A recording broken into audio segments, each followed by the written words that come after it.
Create a function to find the factorial of given number.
सीखने के लिए तूने करा दिया था, बन गया।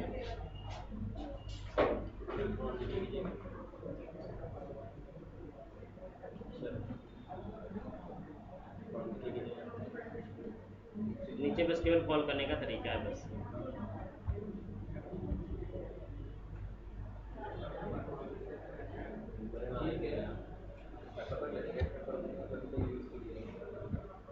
हो गया। अभी किसको समझ नहीं आए? क्या समझ में नहीं आया? फैक्टोरियल निकालने की लॉजिक क्या होती है, फार्मूला क्या होता है, कौन बताएगा?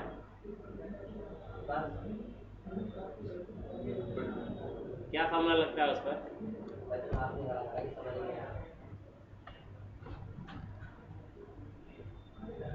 कोई तो बताओ।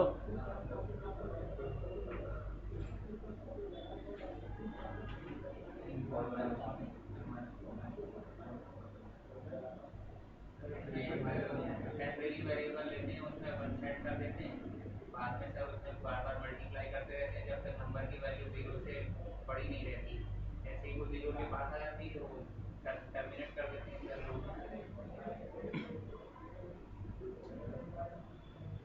फार्मूला होता है n into n minus one while n greater 0। आपका नंबर जो है उसको मल्टीप्लाई किया जाता है उसके क्रम से। जैसे 5 है तो 4 से, 4 को 3 से, 3 को 2 से, 2 को 1 से, और ये तब तक किया जाएगा जब तक कि आपका नंबर 0 से बड़ा है, यानी 1 तक जाएगा ये, ठीक है। और फिर उसके बाद टोटल मल्टीप्लाई करने के बाद जो रिजल्ट आता है वही फैक्टोरियल होता है। जैसे 5 का है 5 × 4 × 3 × 2 × 1 वट एवर फैक्टोरियल, ठीक है। 6 है तो 6 × 5 × 4 × 3 × 1, जो भी नंबर है उसका n × n-1 चलता है, ठीक है। इसी फार्मूले को बेस मान करके हमने क्या किया, इस फंक्शन में एक फैक्टोरियल नाम का फंक्शन बनाया, एक n नाम का पैरामीटर रिसीव किया एंड देन रिटर्न कराया। ये तो सिंपल है, एज बिगिन किया, ये भी सिंपल है।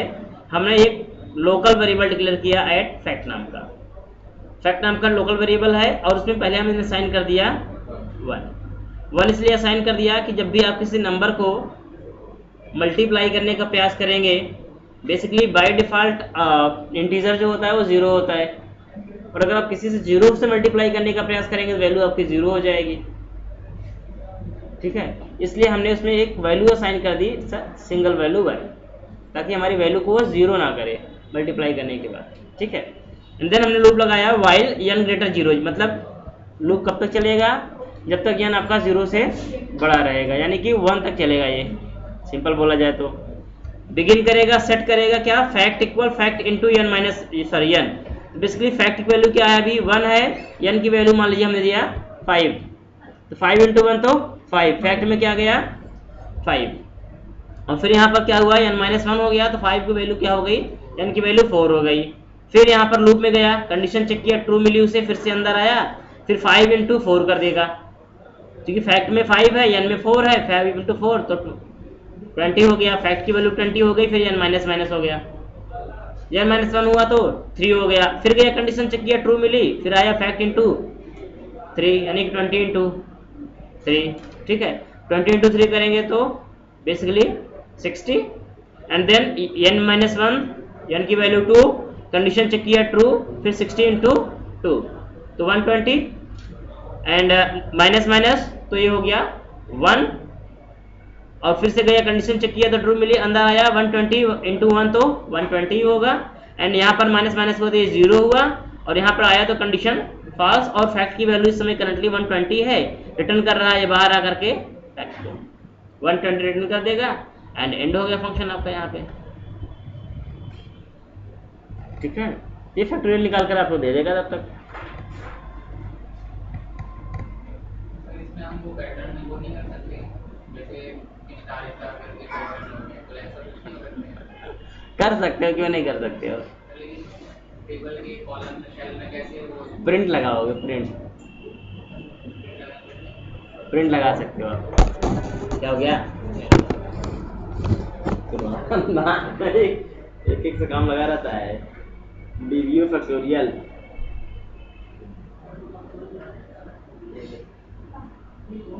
रेडलाइन क्यों आ रही है सर, ये मैं समझा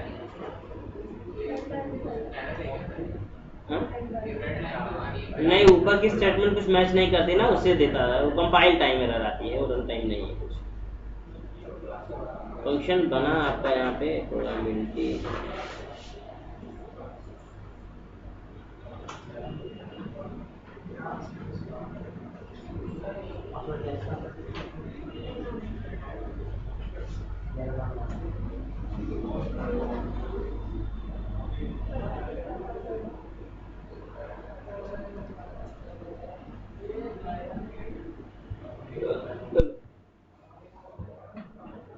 फंक्शन बना नहीं था आपका, होता क्या है ना, फंक्शन बना था, मास्टर डेटाबेस बन गया था, आपने यूज कमांड एक चलाया नहीं था, दिया था, टाइप करने थोड़ी ना होता है, उसे एग्जीक्यूट भी कराना पड़ता है, एग्जीक्यूट हुआ नहीं था, कैसे काम करेगा। चलो अभी किसको नहीं समझ में आया है, सिंपल लॉजिक है, ऐसे बहुत सारे प्रोग्राम्स आप बना सकते हैं फंक्शन के लिए अपने नीड के अकॉर्डिंग, ठीक है। फिलहाल फंक्शन का यही फंडा है, इसके बाद हम लोग बात करेंगे अब टेबल वैल्यूड फंक्शन पर।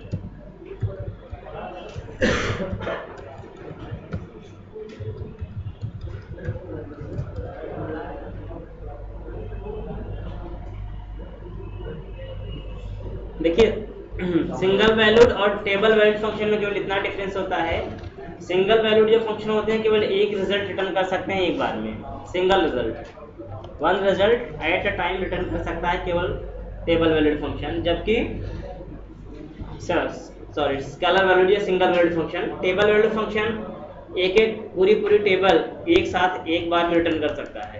मतलब जब आपको अपने फंक्शन से as a table data return कराना हो तो आप टेबल वैल्यूड लगाएंगे, जब आपको अपने फंक्शन से सिंगल वैल्यू रिटर्न करानी हो तो सिंगल वैल्यू। ठीक है, एज पर रिक्वायरमेंट। यूज बहुत आसान है, कैसे करेंगे, सिंटैक्स उसका होगा create function, let's a function name, whatever function name दिया मैंने, तो यहाँ पर मैंने दिया मान लीजिए any function name and then यहाँ पर पैरामीटर लिस्ट आ जाएगी, देन यहाँ पर आ जाएगा रिटर्न्स, यहाँ पर आ जाएगा table keyword as begin and then return, यहाँ पर आ जाएगा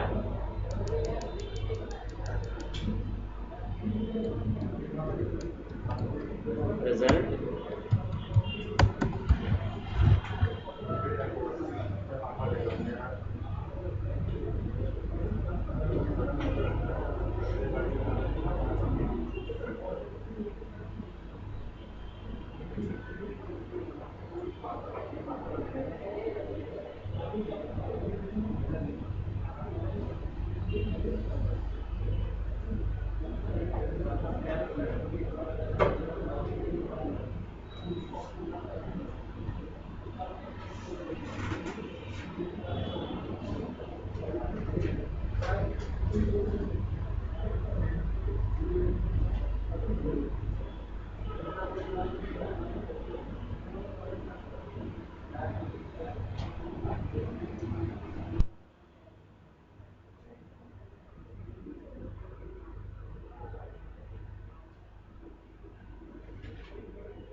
लिख लो भाई डेफिनेशन।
हो गया। चलिए, तो सिंपली अगर मैं बात करूं, मुझे एक फंक्शन बनाना है। जैसे मैं चाहता हूं कि पर्टिकुलर अगर एम्प्लॉई का डिपार्टमेंट में डालूं तो उस डिपार्टमेंट के सारे एम्प्लॉय फिल्टर होकर के आ जाएंगे। जस्ट टैबलेट डाटा मुझे फिल्टर करना है पर्टिकुलर डिपार्टमेंट वाइज एम्प्लॉयज़ को, ठीक है। तो let's example filter employ record department wise using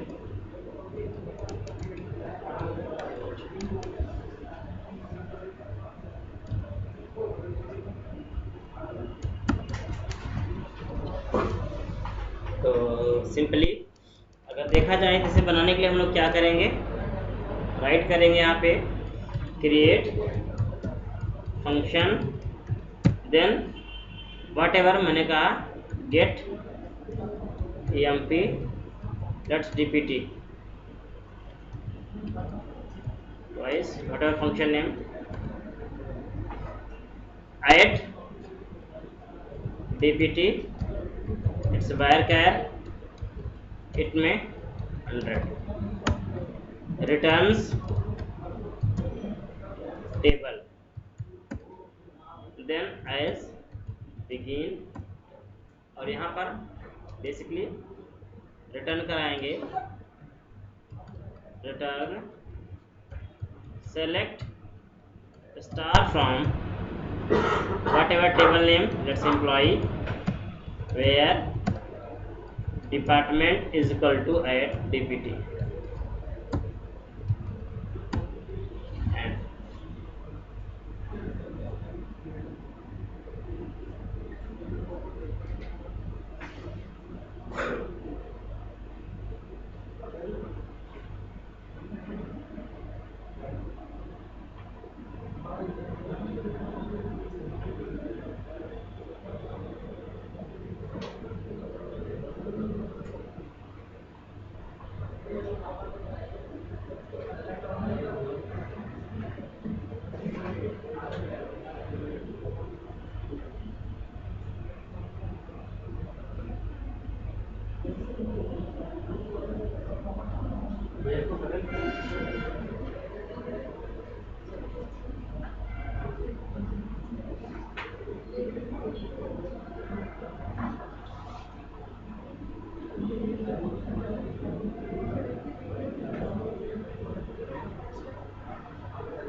dpt column name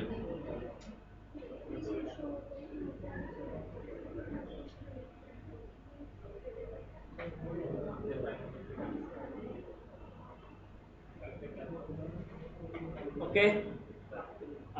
चलिए इसको क्रिएट करके देखते हैं। पहले मैं देखता हूँ एक टेबल मेरे पास ऐसी होनी चाहिए, इसमें ऐसा डाटा हो, तो डाटाबेस चेक करते हैं अपना पहले। करंटली MyDB यूज़ कर रहे हैं हम, MyDB में चलेंगे टेबल में, और टेबल तो यहाँ पर बहुत सारी बनी हुई हैं। जैसे एम्प्लॉई रजिस्ट्रेशन नाम की टेबल है, और देखते हैं इसको हम।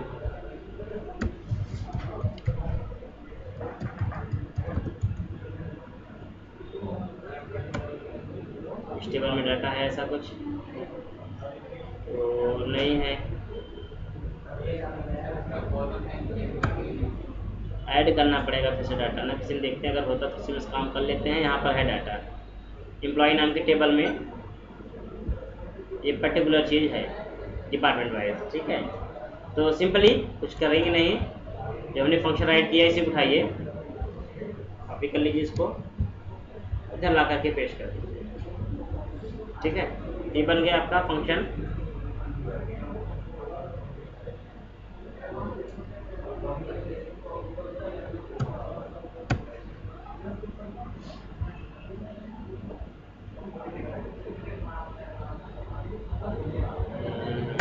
शायद इसमें कुछ चीज़ें नहीं रहेंगी। इसमें आपको बिगिन और एंड नहीं लगाना है, डायरेक्टली रिटर्न करा देना होता है। बिगिन और एंड इसमें से हटा दीजिएगा, ये चीज़ नहीं रहेगी, एज रहेगा और एंड भी नहीं रहेगा। इसे कॉल करने का भी तरीका थोड़ा सा डिफरेंट होता है।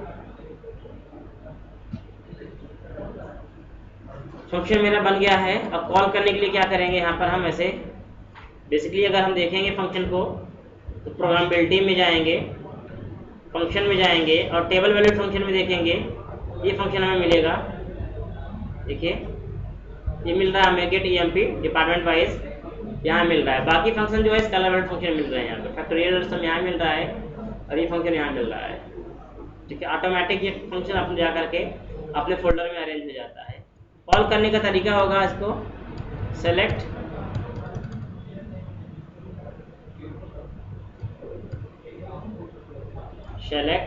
स्टार फ्रॉम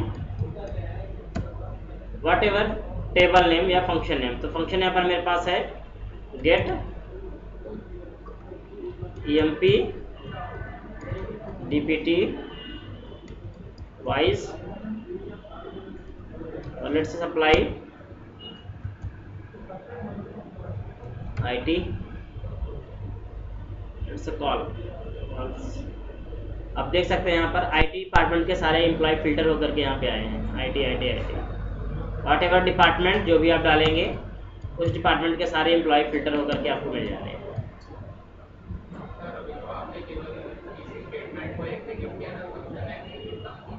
ये फंक्शन है ना, यही फंक्शन है, इसको सेलेक्ट किया है मैंने, फंक्शन नेम यही तो है।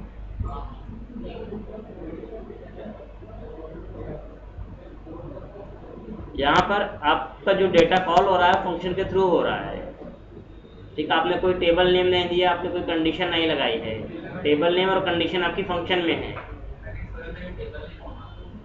नहीं, ठीक है। तो बेसिकली होता है टेबल वैल्यूड फंक्शन जिन्हें आप बोलते हैं।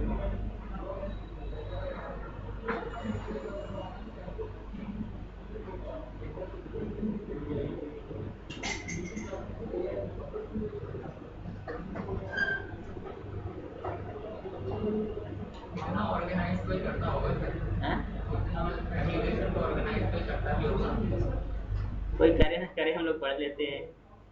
मैंने देखा ना ज्यादातर लोग कोई बटन के नीचे सारा कोड लिखते थे, वहीं से कॉल हो जाता है, सही है लेकिन वो तरीका गलत होता है ना। नहीं देखो क्या होता है ना, ये सब छोटे एप्लीकेशन को होता है, बटन पीछे की जाकर कोड राइट कर दो। जब आप बड़े एप्लीकेशन पे आओगे ना वहाँ पर चीज़ें सिस्टमेटिक तरीके से करनी पड़ेंगी, और जब सिस्टमेटिक वे में जाओगे तो सारी चीज़ें अप्लाई करनी पड़ेंगी, एक एक करके सब अप्लाई करना। सिस्टम से जब काम होता है तभी प्रोजेक्ट बहुत लंबा ड्यूरेशन जाता है, 1 साल 1.5 साल जो प्रोजेक्ट टाइम लगता है ये इसी वजह से आता है, क्योंकि काम सिस्टम से होता है। कोई बड़े से बड़ा प्रोजेक्ट हो, अगर बिना सिस्टम के काम करना हो तो उसको आप 3 महीने में कंप्लीट करा सकते हैं, कोई भी कंपनी 3 महीने में कंप्लीट करा देगी। लेकिन जब सिस्टम की बात आती है तो फिर वहाँ पर टाइम लगता है, चीज़ें प्रॉपर करनी पड़ती है। एक का काम करने में आदमी का 10-10 दिन लग जाता है। कंपनी का फंडा होता है भाई टाइम लगेगा लेकिन काम बढ़िया होना है, काम जब मिलेगा तो सॉलिड मिलेगा, इसलिए टाइम लगता है। जब ये सब चीज़ों को वर्क करेंगे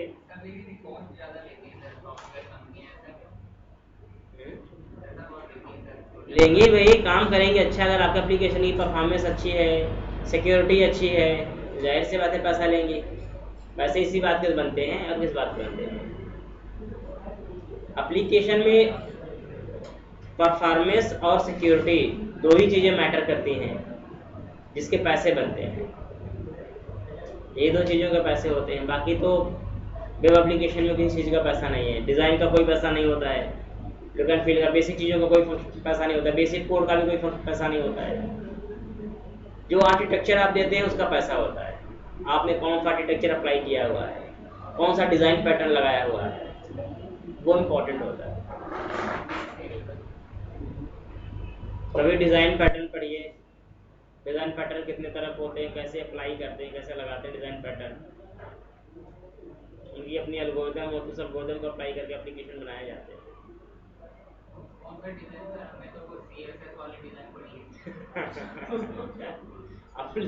एप्लीकेशन डेवलपमेंट डिज़ाइन पैटर्न,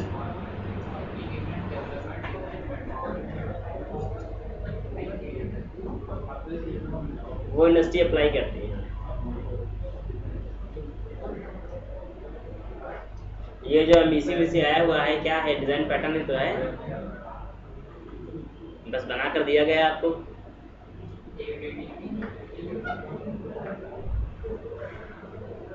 चलो ठीक है। और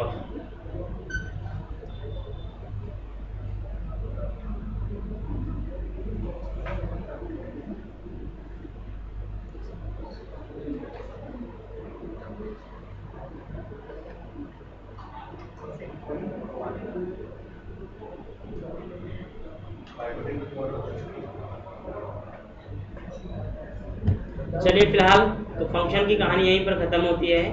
फंक्शन को इस तरह से अपने हिसाब से और भी बना सकते हो आप, जो भी ज़रूरत पड़ती है। और अगर फंक्शन में किसी को कोई कन्फ्यूज़न होती है तो पूछ सकता है। इसके बाद हम लोग थोड़ा सा एक पॉइंट और देखेंगे, उसमें बात करेंगे डिफरेंस बिटवीन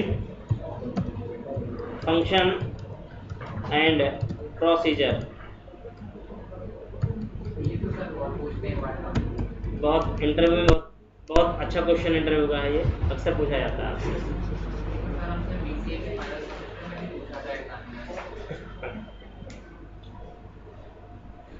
हाँ, लगभग पूछ ही लेते हैं वो फंक्शन और प्रोसीजर में अंदर। ये मोस्ट ऑफ केस में क्या होता है, आपको सिमिलर लगेंगे। जैसे जो काम हम फंक्शन से यहाँ कर रहे हैं वो काम प्रोसीजर में सीमित कर सकते हैं। स्ट्रक्चर में अंतर है, मोटिव में अंतर है। मतलब क्या होता है ना, चीज़ें अचीव करना अलग मैटर होता है और स्पेसिफिक पर्पज़ अलग है। कौन सी चीज़ किसके लिए बनाई गई है, वो उसका पर्पज़ है।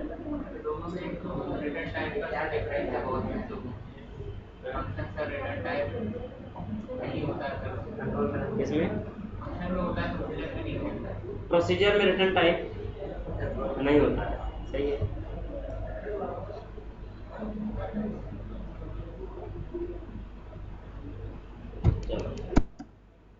तो डिफरेंस जो है वो पॉइंट वाइज आप समझ सकते हो, नोट कर सकते हो।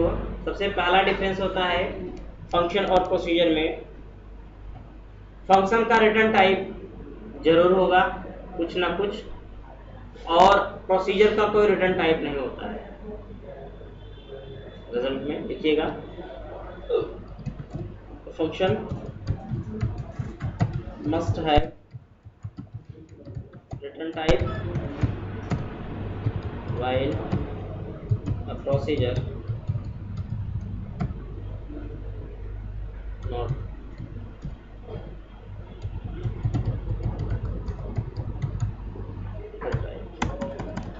Point number first, and point number second,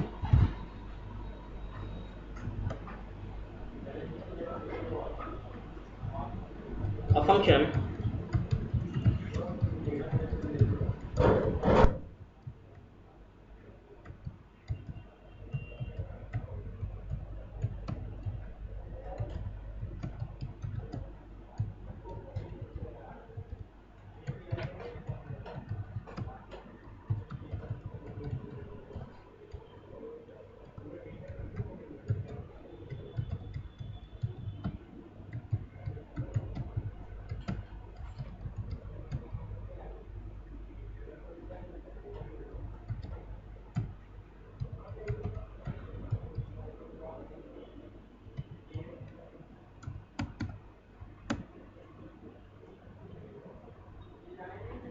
point number 3,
R language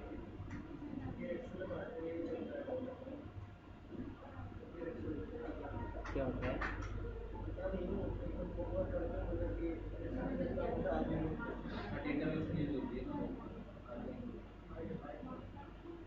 मुझे आइडिया नहीं इसके बारे मैंने भी पढ़ा था में। आजकल एक गो लैंग्वेज चलती है बहुत।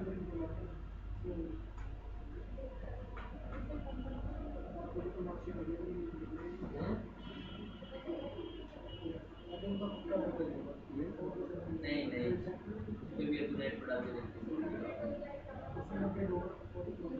दुनिया भर की चीज़ें हैं, जिसकी ज़रूरत नहीं है उसको क्यों पढ़ेगा?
चलिए फंक्शन प्रोसीजर में डिफरेंस को डिस्कस कर लेते हैं। 5 डिफरेंस 5 पॉइंट्स मैंने बताए यहाँ पर आपको। सबसे पहला पॉइंट, फंक्शन कोई ना कोई वैल्यू रिटर्न जरूर करेगा, मतलब फंक्शन का रिटर्न टाइप कुछ ना कुछ जरूर होना चाहिए, इट्स मैंडेटरी, जबकि प्रोसीजर का कोई रिटर्न टाइप नहीं होता है। ठीक है, फंक्शन हमेशा एक वैल्यू को एक समय में रिटर्न कर सकता है, वो चाहे एक टेबल हो या एक स्केलर वैल्यू हो, लेकिन एक ही रिजल्ट को रिटर्न करेगा। ठीक है, जबकि प्रोसीजर एक साथ मल्टीपल रिजल्ट को रिटर्न कर सकता है आउट कीवर्ड का यूज करके। ठीक है, फंक्शन हमेशा सेलेक्ट कमांड के साथ यूज किया जाता है, जबकि फंक्शन को हमेशा सेलेक्ट कमांड के साथ कॉल किया जाता है, जबकि प्रोसीजर को exe या एग्जीक्यूट कीवर्ड के साथ यूज किया जाता है या कॉल किया जाता है। फंक्शन हमेशा सेलेक्ट कमांड से ज़्यादा कुछ यूज नहीं कर सकता है, मतलब फंक्शन के अंदर आप इंसर्ट, अपडेट और डिलीट कमांड का प्रयोग नहीं कर सकते हैं। फंक्शन के अंदर प्रोसीजर के अंदर जबकि आप इन्हें यूज कर सकते हैं। नहीं हो सकता। डीएमएल ऑपरेशन को मैनिपुलेट नहीं करने देता, वो केवल सेलेक्ट के साथ वर्क करता है। प्रोसीजर से ये काम आप कर सकते हैं, इंसर्ट, अपडेट, डिलीट जो भी करना चाहें आप प्रोसीजर से आप कर सकते हैं। और फंक्शन में केवल इनपुट पैरामीटर होते हैं, जबकि प्रोसीजर में इनपुट पैरामीटर और आउटपुट पैरामीटर दोनों टाइप के होते हैं। 4 से 5 पॉइंट है, अगर कहीं भी क्वेश्चन आता है, अगर ये 5 पॉइंट आप बता देते हैं फिर कोई दिक्कत नहीं है, कंप्लीट आंसर आपका है।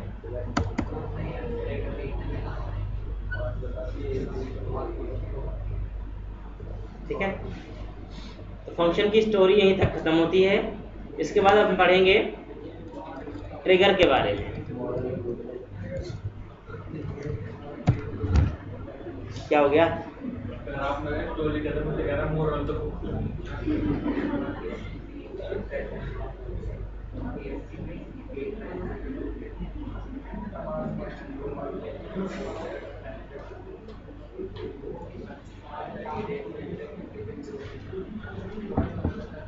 ट्रिगर क्या होता है, कौन बताएगा?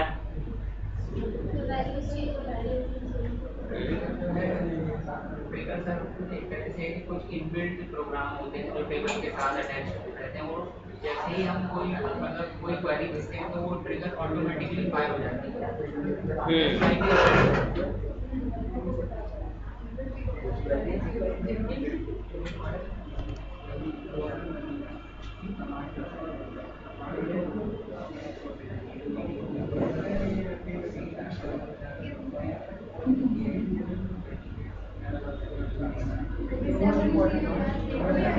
ट्रिगर यूज़ किया जाता है, बनाया जाता है।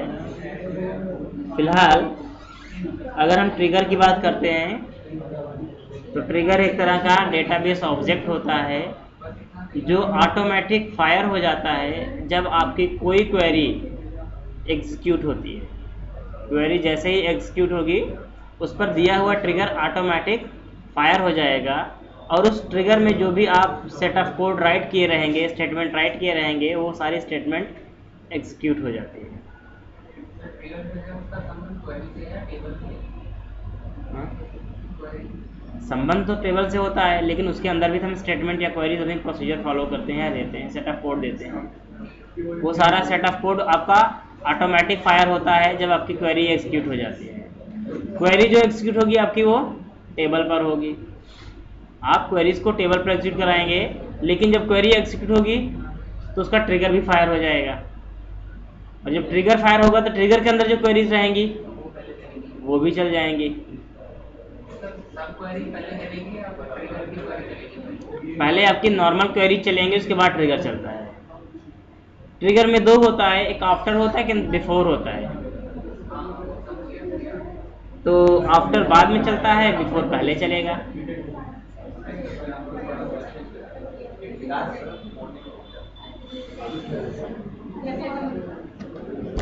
तो ट्रिगर के बारे में थोड़ा सा लिखिएगा।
HTML हो जाएगा या DDL कर दीजिएगा।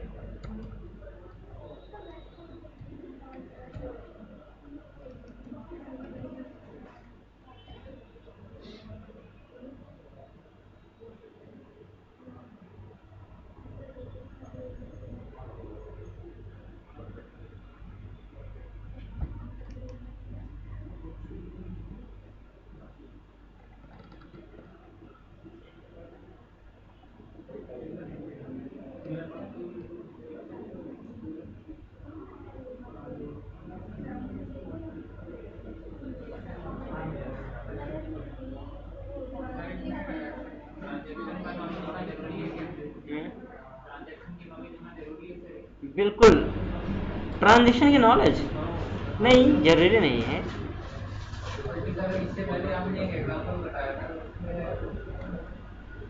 एक रोल बैक कर रखा है ट्रांजेक्शन। रोल बैक इसमें भी लगाते हैं, जो रोल बैक यहाँ पर भी लगा सकते हैं, यहाँ पर रोल बैक लगा। देखो रोल बैक मतलब होता है ना, रोल बैक का डाटा मतलब होता है डाटा रिकवरी, और डाटा रिकवरी वो आप ट्रिगर के साथ भी कर सकते हो, वो आप रोल बैक में भी कर सकते हो, वो आपकी रिक्वायरमेंट पर डिपेंड करता है।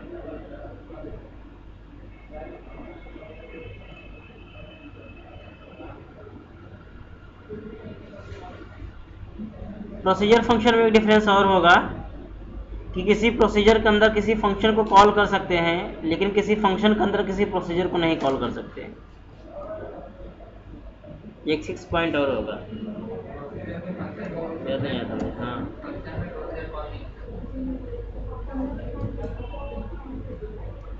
In any procedure can use function but function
चलिए तो नेक्स्ट है, देखिएगा जो डीएमएल ट्रिगर होते हैं ये बेसिकली इंसर्ट, अपडेट, डिलीट और सेलेक्ट के साथ यूज किए जाते हैं। मतलब यह डीएमएल ट्रिगर तब फायर होते हैं जब इनमें से कोई एक कमांड आपका एग्जीक्यूट होगा। मतलब अगर आप डाटा इंसर्ट करते हैं, अपडेट करते हैं, डिलीट करते हैं, सेलेक्ट करते हैं या ऐसा कोई ऑपरेशन करते हैं तब ये डीएमएल ट्रिगर फायर होते हैं। ठीक है, फॉर एग्जांपल जैसे मैं बोलूँ, यूज़र जब रजिस्ट्रेशन करता है तो उसकी एक लॉग इन्फॉर्मेशन आपको मेंटेन करनी है। उसने किस लोकेशन से, किस डेट को, किस टाइम पर, किस आईडी के साथ रजिस्ट्रेशन किया हुआ है, जिससे हम फ्यूचर, जिसे यूज़र को फिल करना ना पड़े, ये ऑटोमेटिक फिल हो जाए। Automatic in the sense trigger automatic होता ही है, तो ये ऑटोमेटिक कहीं हम लॉग में इंफॉर्मेशन मेंटेन करना चाहते हैं ताकि इन केस अगर यूज़र इंटरैक्ट होता है या यूज़र अपना डाटा डिलीट करता है तो ट्रिगर में वो इन्फॉर्मेशन हमारे पास अवेलेबल रहे ताकि हम उस यूज़र का बैकअप रख सकें। ऐसा बहुत सारा टाइम किया जाता है आपके साथ। नॉर्मली जैसे आप पासवर्ड वगैरह चेंज करते हैं या आप लॉगिन करते हैं या कोई भी एक्टिविटीज़ परफॉर्म करते हैं तो उसका ट्रिगर ऑटोमेटिक फायर करके आपकी इन्फॉर्मेशन को एज अ लॉग स्टोर कर लिया जाता है। और जब आप उस एक्टिविटीज़ को दोबारा करना चाहते हैं तो आपको बेसिकली मैसेज दिया जाता है कि आपकी ये इन्फॉर्मेशन है, मान लीजिए पासवर्ड है, आपने बोला जाता है पासवर्ड आपने इतने दिन पहले आपका चेंज हो चुका है, इतना दिन पहले आपने ये किया था वो किया था, जो भी होता है वो आपको एक तरह से इन्फॉर्मेशन देते हैं। ठीक है, तो जो डाटा होता है वो एज अ डाटा आपका एज अ लॉग डाटा रखा जाता है एक सेकंड टेबल में। एक तो आपकी मेन टेबल होती है जो कि आपकी प्राइमरी टेबल हो जाती है जहां आपका एक्चुअल डाटा होता है, और एक सेकंड टेबल होती है जहां पर आपकी लॉग इन्फॉर्मेशन स्टोर की जाती है। और जो लॉग इन्फॉर्मेशन स्टोर की जाती है वो ऑटोमेटेड होती है, वो ट्रिगर के थ्रू की जाती है कि जैसे आप ऐसा कोई ऑपरेशन करते हैं, इंसर्ट करते हैं, अपडेट डिलीट सेलेक्ट या कुछ भी करते हैं तो ऑटोमेटिक उसका दिया हुआ ट्रिगर फायर होगा और उसमें जो इन्फॉर्मेशन रहेंगे वो जाकर के एग्जीक्यूट होकर के स्टोर हो जाएंगे। उसके बिहाफ पे आप फ्यूचर में उसे यूज कर सकते हो। दूसरी कंडीशन है डीडीएल ट्रिगर की। डीडीएल ट्रिगर तब फायर होते हैं जब आप डीडीएल ऑपरेशन ऑपरेट करते हैं, जैसे क्रिएट करना, अल्टर करना, डिलीट करना। जस्ट मैं बोलूँ कि आप एक डेटाबेस बनाएं, आपका डेटाबेस फाइनल हो गया है, फाइनलाइज हो गया है, आप चाहते हो कि उसमें यूज़र न तो अपना हमारी टेबल को कोई मॉडिफाई कर सके, न हमारी टेबल को कोई डिलीट कर सके, न हमारी टेबल कोई नई टेबल उसमें बना सके। ठीक है, तो ऐसे रिस्ट्रिक्शन लगाने के लिए आपको वहाँ पर डीडीएल ट्रिगर फायर करना पड़ता है कि जैसे आप क्रिएट अल्टर ड्रॉप या ऐसा कोई कमांड चलाते हैं डीडीएल कमांड, तो ऑटोमेटिक क्या करेगा उस कमांड को वो रोल बैक कर देगा, अबॉर्ट कर देगा। बेसिकली देखिए होता क्या है ट्रिगर में, जनरली जब आप ट्रिगर बनाएंगे या कोई क्वेरी चलाएंगे तो क्वेरीज तो आपको एग्जीक्यूट होती हैं, लेकिन उसमें होता क्या है कि क्वेरी एग्जीक्यूट होने के बाद वहीं पर तुरंत रोल बैक चला दिया जाता है।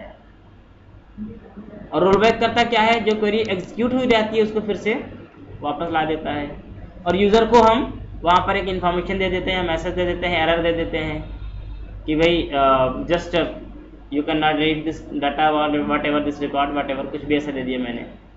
उसमें होता क्या है कि सिंपली जब आपका कमांड चलेगा तो आपकी क्वेरी एग्जीक्यूट होगी, एग्जीक्यूट होने के बाद जस्ट उसके तुरंत बाद ट्रिगर फायर होगा, और जैसे ही ट्रिगर फायर होगा जो क्वेरी चली रहेगी उस क्वेरी को रोल बैक कर देगा वो। जैसे मान लीजिए आपने कोई टेबल डिलीट कर दिया, आपने कहा ड्रॉप टेबल नेम दे दिया, टेबल आपकी ड्रॉप हो गई। ठीक है, तो नॉर्मल बिना ट्रिगर के तो आपकी टेबल ड्रॉप हो जाएगी, लेकिन जैसे अगर उस पर आप ट्रिगर लगा हुआ है, जैसे ड्रॉप कमांड चलेगा टेबल ड्रॉप होगी, तुरंत क्या होगा वहां पर आपका ट्रिगर फायर होगा और ट्रिगर बोलेगा रोल बैक करना है, तो जो ड्रॉप हुआ है तुरंत क्या होगा वो रोल बैक हो जाएगा, वापस आ जाएगा। और फिर यूजर को एक मैसेज दे देंगे, यूजर कभी भी अगर उससे ड्रॉप करने का प्रयास करेगा तो फिर से क्या करेगा, बार बार वो रोल बैक करता रहेगा। तो बेसिकली उसमें होगा ये, आपको लगेगा कि हमारा टेबल डिलीट यहाँ पर हो ही नहीं रहा है, लेकिन रियलिटी में टेबल डिलीट होती है लेकिन वो रोल बैक हो जाता है। ठीक है, तो इससे हम अपने ऑपरेशंस को कंट्रोल कर पाते हैं अपने हिसाब से कि हम क्या यूज़र को ऑथेंटिकेशन देना चाहते हैं, क्या कर सकता है वो, किस चीज़ को डिलीट या मॉडिफाई कर सकता है, किससे डिलीट मॉडिफाई नहीं कर सकता है, उसको हम कंट्रोल कर सकते हैं अपने लेवल से ट्रिगर के थ्रू। और ख़ास बात है ट्रिगर बनाकर एक बार रख दीजिए, वो ऑटोमेटिक फायर होगा, जिसके लिए आप बनाए रखेंगे वो कमांड जब चलेगा ऑटोमेटिक फायर हो जाएगा। तो उसे आपको कभी भी मैनुअल करने की जरूरत ही नहीं पड़ेगी, बना के एक बार रख दिया ऑटोमेटिक फायर होता रहेगा। ठीक है सर, वो जो वैलिडेटर लगे होते हैं कंट्रोलों में, उसका भी मिलकर का काम है, एक फिक्स फॉर्मेट में वैल्यू को ले रहा है और अदरवाइज वो अलाउ नहीं कर रहा है यूजर को वैल्यू सेट करने के लिए। और कई जैसे मान लीजिए मैंने एक फॉर्म बनाया, उसमें दो तरीके हैं सर, या तो मैं उसमें ट्रिगर लगा दूँ। नहीं, ट्रिगर हमेशा डेटाबेस पे लगता है लैंग्वेज में ट्रिगर नहीं लगता है, वहाँ ट्रिगर नहीं होता है। यूआई पर वहाँ ट्रिगर नहीं, वहाँ वैलिडेशन काम करता है। ट्रिगर हमेशा डेटाबेस के लिए काम करता है, केवल डेटाबेस सर्वर पर बनेगा, ये वेब सर्वर पर इसका काम कोई नहीं, कुछ नहीं है। ठीक है, तो फिलहाल के लिए अब हमें देखना है डीमल ट्रिगर कैसे आप बनाते हो और कैसे उसे क्रिएट करना है, कैसे यूज़ करना है। लेकिन आज के लिए इतने रखेंगे।